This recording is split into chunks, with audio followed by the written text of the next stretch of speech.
This week on The Watchman, when the Nazis prepared to execute his fellow American soldiers simply because they were Jewish, Master Sergeant Roddy Edmonds took a stand against evil and risked his own life to save lives. His son joins us to tell the incredible story of this American hero. I think Dad saved Jewish men because he believed a Jewish man named Jesus saved him. He did what was right, not for his personal glory, but what was right for God. Plus, we head to Poland to witness the miraculous rebirth of one ancient Jewish community against all odds out of the ashes of the Holocaust. It's all this week, only right here on The Watchman.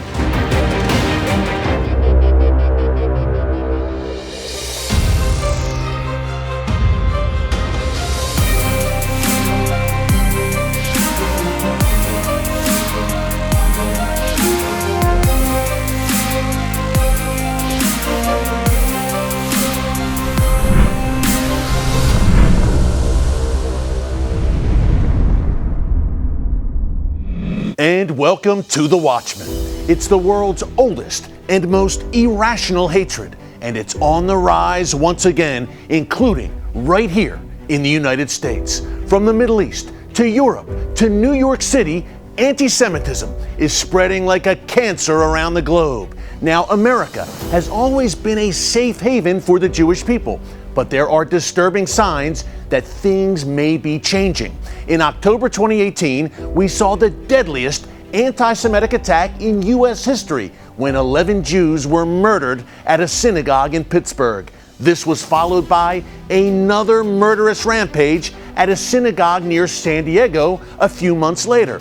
But the epicenter of this anti-Semitic madness has been the New York City metropolitan area. In December in Jersey City, just a short ride from Manhattan, a pair of shooters deliberately targeted a kosher Jewish deli, killing a police officer and 3 civilians. That attack was followed by a wave of anti-Semitic assaults on the streets of Brooklyn, in which Jews were repeatedly targeted with violence, threats, and intimidation. This included a rampage by a machete-wielding madman who stormed a rabbi's home during a Hanukkah party and seriously wounded 5 people. Folks, this is happening now on a regular basis in America. I firmly believe that a major reason why the United States has been blessed by God above more than any other nation in history is because we have blessed Israel and the Jewish people. Our team at Christians United for Israel is committed to making sure that never changes. We are 8 million followers of Jesus who are standing boldly with the people of Israel for such a time as this. As Christians, we have a biblical mandate to stand with Israel and the Jewish people. Pastor Chris Edmonds knows this very well. His father, Master Sergeant Roddy Edmonds, risked his life standing up to the Nazis in order to save Jewish soldiers. It's an incredible story of courage and sacrifice that Chris recounts in a powerful new book about his father called No Surrender. Take a look.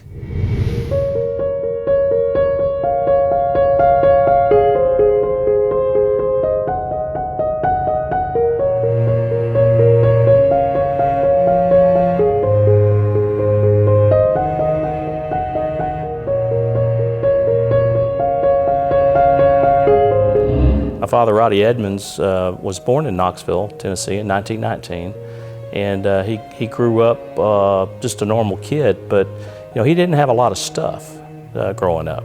He was a kid of the Depression. About age 10, the Depression came on, but I always say he had the right stuff, and so I think that propelled him to join the Army and do service for his country.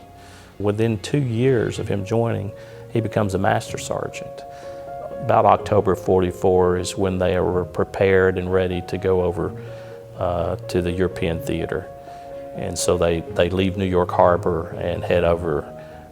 They land in Scotland, make their way through England, move on through France. It's cold, it's rainy, it's the worst weather conditions you can imagine, and they end up in December of '44 on the front lines replacing the 2nd Division. They got there set up on December 10th, and then 6 days later the war came to them.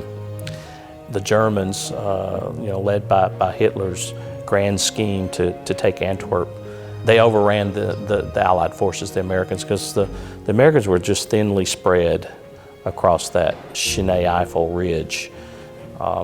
The Germans came through with their panzer divisions and hundreds of thousands of soldiers. And Dad basically in his diary said, rifles are no good against 88 and tank fire. They held on as long as they could, and then Dad was captured along with those other men that he was with when a mine blew up their first Jeep, and they were surrounded by Germans. They were taken from there, marched into Blayoff. That night they were in a churchyard surrounded by machine guns and dogs. And it was freezing weather, snow was on the ground, up to your knees. And they had to sleep in pyramids, stacked on top of each other just to keep from freezing to death. So then they marched us several more days without food and water. Said if you didn't march, you didn't last. They marched them to Gerolstein, and they put them all on the same kinds of trains that they were putting Jewish folks on to take them to the death camps. And they took them further into Germany. Still no food, no water. They were packed in there like sardines. There were probably 80 to 90 men to a boxcar, standing room only. They were on those trains at least 3 to 4 days as they headed deeper into Germany to their first camp. It's miserable. It's horrific. They end up at Bad Orb. And at Bad Orb, which became the worst German camp in the German system, they eventually sent several hundred men to a death camp. They sent Jewish men to a death camp called Berga. And at Berga, most of those men didn't survive. These were Jewish American soldiers. That was the first camp that they segregated the Jewish American soldiers from the non-Jews. Dad saw that happen. He saw Lester, his friend, and others, Jewish men, who were his friends. They were sent, what Lester called a prison within the prison. He said we were taken to barracks behind barbed wire that was already behind the prison barbed wire that they'd been in. So they received orders that they want only the Jewish men to fall out at the next morning's roll call. Lester said your father immediately turned to all the men in his barracks and says, we're not doing that. Tomorrow we all fall out. Send word to the other barracks. We're all falling out just like we always do. But the caveat to that command was anyone who disobeys the orders will be shot. And so that was true of Jewish soldiers and non-Jewish soldiers.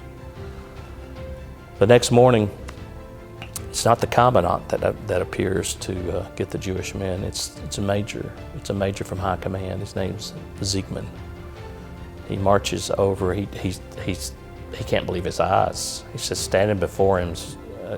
All the Americans, nearly 1,300 American soldiers in sharp formation. Well, he's enraged. He rushes over to my father, gets up into his face, and he says, you can't all be Jews. And my father just calmly looks at him and says, we're all Jews here. Well, he turns blood red. He just cannot believe who this little sergeant, this American, no one had ever stood up to him. He pulls his gun. He sticks it into my father's forehead, and he says, you will order the Jews to step forward or I will shoot you right now. Lester said, time stood still. He said, I was on his left, and he said, I didn't know what your father was going to do. And he said, it just seemed like everything froze. It seemed like an eternity, he said. And the gun was pointed to your father's head, and he said, I didn't know what was going to happen. And said, suddenly your father, he spoke and said he was so calm. He said he never wavered. And he said, Major, you can shoot me, but you'll have to kill all of us because we know who you are. And you'll stand for war crimes when we win this war. and you will pay. Lester said immediately the major turned white. He said he blanched and he was like, his arm began to shake. He said, as the truth of what your father shared with him sank into his spirit and his mind. And he said, almost as suddenly as he pulled the gun, he pulled it back down, stuck it in his holster, said he snapped to the opposite direction and marched out of he said he left the camp and he never returned. And he said they never asked for the Jewish men again. And I said, what did you do? He said, we went back to the barracks, really cheered your father. And then I said, wow, I heard this for the first time in 2013. You know, Dad died in 1985. Never told me any of this. And he was always my hero, but I never knew to the extent that he really followed his faith to do what Christ calls us to do, and that's to lay down our lives for others. You know, we are our brother's keeper. That's why I love QFI. QFI is an incredible organization that has drawn millions of vibrant Christians who love Israel, who love God, who love the Lord, together to speak as one voice. I think Dad saved Jewish men because he believed a Jewish man named Jesus saved him.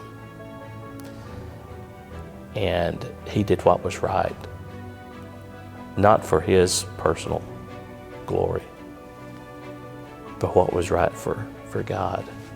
When the threat occurred, when the gun was produced and stuck to Dad's head, any one of those GIs could have said, hey, this guy's a Jew, that guy's a Jew, I know he's a Jew. None of them did. They all stood together. What an amazing moment of unity and goodness for humanity. I mean, I've had several people say that what your father did and those men did gives me hope for humanity. Thanks again to Pastor Chris Edmonds for sharing his father's incredible story. Folks, Roddy Edmonds was a true American hero and a mighty man of God. Well, up next, we head to Poland to see how Jewish life is being reborn, rising out of the ashes of the Holocaust against all odds in Poland's second largest city. Folks, you won't want to miss this inspiring story. Stick around. Christian support for Israel starts with the Bible. QFI's ebook, Why Christians Should Support Israel, will lay out 7 biblical reasons why it's important to love and bless Israel. Starting with the Bible, learn why Christians are indebted to Israel and the Jewish people for our Christian faith. Discover why Israel has a biblical and historic claim to the land, and see why modern Israel matters to God, to Christians, and to the world. This free ebook is an invaluable resource for you, unpacking the biblical foundation of Christian Zionism and how you as a Christian can defend and bless Israel. Visit www.qfi.org/ebook to receive your free ebook today and join QFI to add your voice to a movement of over 8 million Christians speaking out for Zion's sake.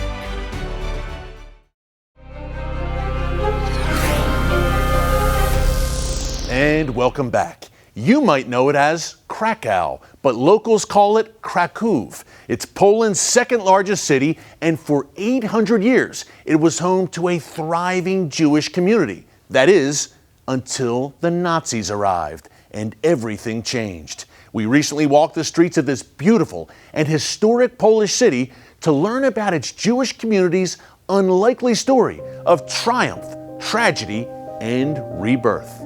Take a look.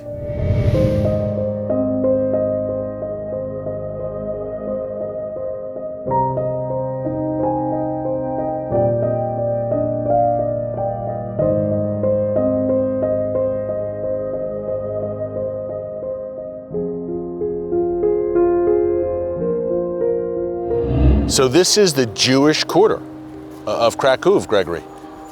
Usually say former Jewish quarter. Former Jewish quarter. As there are so few Jewish people living around here at the moment. But there was a time not so long ago that, wow, There were many of them here. Many. Tell us more about that, the Jewish history here. I'd like to tell you about where Jews lived initially. Okay.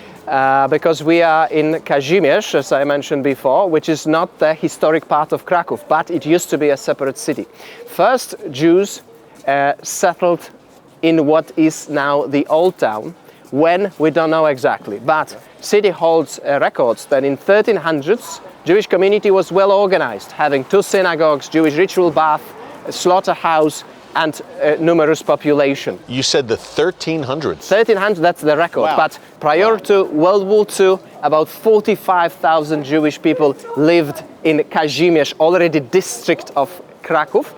45,000. Yes, that was most of the Jewish population of Kraków, which counted about 68,000, however sources may differ slightly here. I think someone had said that was about 1/3 of the entire population of the city. One fourth. Closer to 1/4, yeah. So Gregory, Jewish life here, which had gone back centuries to the 1300s, all of a sudden under this Nazi occupation was in a very dark and different place.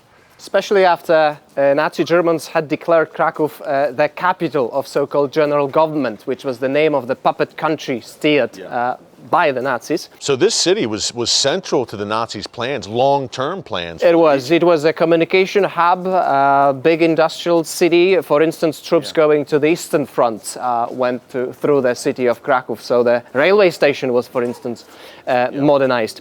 And after first series of persecutions when Jewish enterprises and shops were boycotted, when Jews were branded, they had to wear brands on their arms, their shops were marked. In early 1940, it was decided to make Kraków a Jewish-free city. So that means most of Jews had to leave. At that time, death camps did not exist yet. That was 1940. Some Jews were drafted to labor camps in the east, building fortifications in case of aggression from Soviet Russia. And what were the conditions like in that ghetto? Conditions were very, very poor. Cramped. It is enough to say that in the area of the ghetto, 3,000 people lived before. Unless they were Jewish, they were displaced, and 15,000 were forced to move in. So average space per person set by Nazi administration was 2 square meters, like between us. This is it? This is it here, yeah, that's 2 by 2. For a family? Per person. So that means many people were assigned to each of the rooms. But the biggest problem, if we're talking about it, biggest problem in the ghetto was hunger, because Nazis officially provided just 300 calories per day to each person. So even at Auschwitz, food rations were much higher. The Schindler's List, the movie, was made in 1992 and 93. Based on a book by Thomas Kenley, an Australian novelist. But this was not the book, but the movie, which made the story. Award-winning film, Steven Spielberg, Schindler's List, a classic. However, Steven Spielberg initially wanted to go to Croatia to make this film. In the very last moment, he was convinced to come to Kraków, where movie makers spent 6 months. So Spielberg actually lived with his family in the city for 6 months. Up next, we visit the oldest synagogue in Poland and learn how an American-born veteran of the Israel Defense Forces is on a mission to rebuild Jewish life in Kraków. Don't move. Hamas, Hezbollah, Iran, ISIS. The same terrorist forces that seek to annihilate Israel have a bullseye on the back of the United States. At Christians United for Israel, we know that Israel's enemies and America's are one and the same. When Israel comes under attack, our nationwide network of over 7 million members leaps into action. We help lead the fights on Capitol Hill to pull out of the disastrous Iran nuclear deal, to move the U.S. Embassy to Jerusalem, and to cut funding to the Palestinian Authority over its use of American taxpayer dollars to fund terrorism. When QAEDA speaks, Washington listens. And as radical forces threaten Israel and America, we need your help. To support the important work of Christians United for Israel, visit QAEDA.org/give or call the phone number on your screen. When you defend Israel, you're defending America. So join our movement today.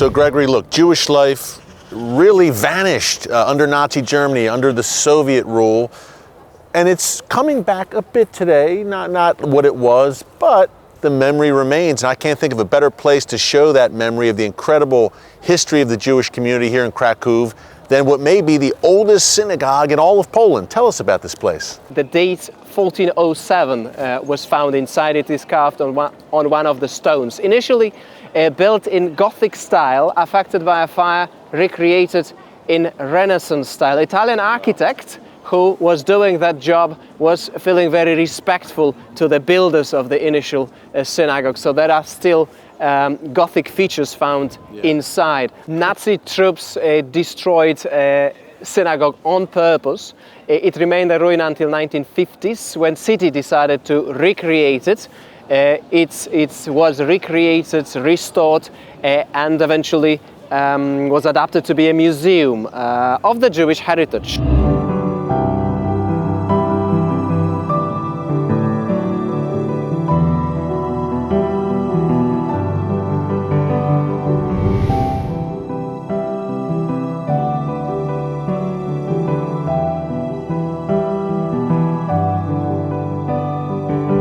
We here at the JCC in Krakow are dedicated to rebuilding Jewish life in a community that's seen a lot of tragedy, the Holocaust, and then almost 50 years of communism, and now Jewish life once again is thriving. And we are at the forefront of that and trying to rebuild our community here in Krakow, Poland. It's amazing to see, and you have a lot of Christians even coming through here, Jonathan. There's a lot of Jewish-Christian relations, which would have been unthinkable, obviously, in the 1940s here in Krakow. Talk about how that relationship is flourishing as well. Absolutely. The environment that we exist in, Poland is of course a very Christian country, and with most of the population being Christian, and we here in Krakow work very closely with the local Christian community to help rebuild life. We actually at this JCC, which is a small JCC, it's not an American huge JCC, we have over 70 non-Jewish volunteers here who help us with all that we're doing. What was the response among the Jewish diaspora around the world that Jewish life being reborn in Krakow of all places and a JCC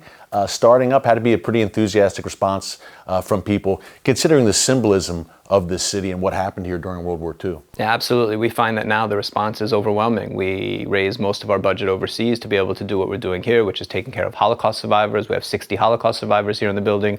We just opened a kindergarten, which is the first Jewish community kindergarten to open here in Krakow since the Holocaust. We have student club. We have Shabbat dinner every week. We're really taking care of the entire community, and the Jewish world has really rallied around that. And the non-Jewish world, this idea, as you say, of Jewish life thriving in a place of such Jewish tragedy is something that I think has become an important message for the Jewish world, that the eternal nature, the idea of Jewish resilience, that Jewish life can thrive not only in Israel, and Jewish life can thrive not only in the United States, but Jewish life can thrive here in Poland, here in Krakow, an hour's drive from Auschwitz, I think is a very important symbol. Up next, my final thoughts on the fight against anti-Semitism and how you, yes you, have a sacred duty to stand up against it. Stick around. Our alliance with Israel has never been stronger. You know, in the words of the prophet Isaiah, for the sake of Zion, I will not be silent. It was written, and my friends, this president, for the sake of Zion, has not been silent. America has an incredibly unique and important relationship with Israel, and it's one that I personally treasure and am proud to work every day to maintain. It has been part of our national consensus for 70 years, it's been bipartisan, that the United States and Israel relationship was a key one in the Middle East and one of the most important ones in the world. We stand with Israel because we believe in right over wrong, in good over evil, in liberty over tyranny. And we stand with Israel because we cherish that ancient promise that Americans have always cherished throughout our history, that those who bless her will be blessed.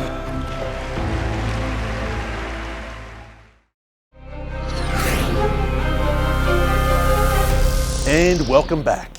In the Gospel of Matthew, Jesus says, "Whatever you have done for the least of these, my brethren, so you did for me." Folks, who were Jesus' brethren? Remember, the Son of God was a Jew living in the land of Israel. That means his brethren were the Jewish people. Now, as a follower of Jesus, when he tells me to to bless his brethren, and when the Father says we are to comfort the people of Israel, I take those divine mandates very seriously. And so should you. As the rise of global anti-Semitism shows, we live in perilous times, but we also live in Bible times. As Christians, we have an opportunity to put our faith into action, to stand in the gap for God's people and God's land. At WWII, we're doing exactly that in communities, the media, on campus, and in our nation's capital. From the passage of the Anti-Semitism Awareness Act to the U.S. Embassy moving to Jerusalem, we are making a difference where it matters most, and we need your help. To join our movement and support our important work, visit cufi.org or call the number that you see there on your screen. And while you're at it, be sure to register for our Washington, D.C. summit and join us in our nation's capital this June. This is the premier pro-Israel event in America each year, and we've got some very special guests lined up for 2020. In the book of Genesis, God promises a blessing to those who bless Israel. So join us and make your voice heard for Zion's sake. Well, thanks for joining us this week right here on The Watchman. Until next time, God bless you. And remember, never hold your peace.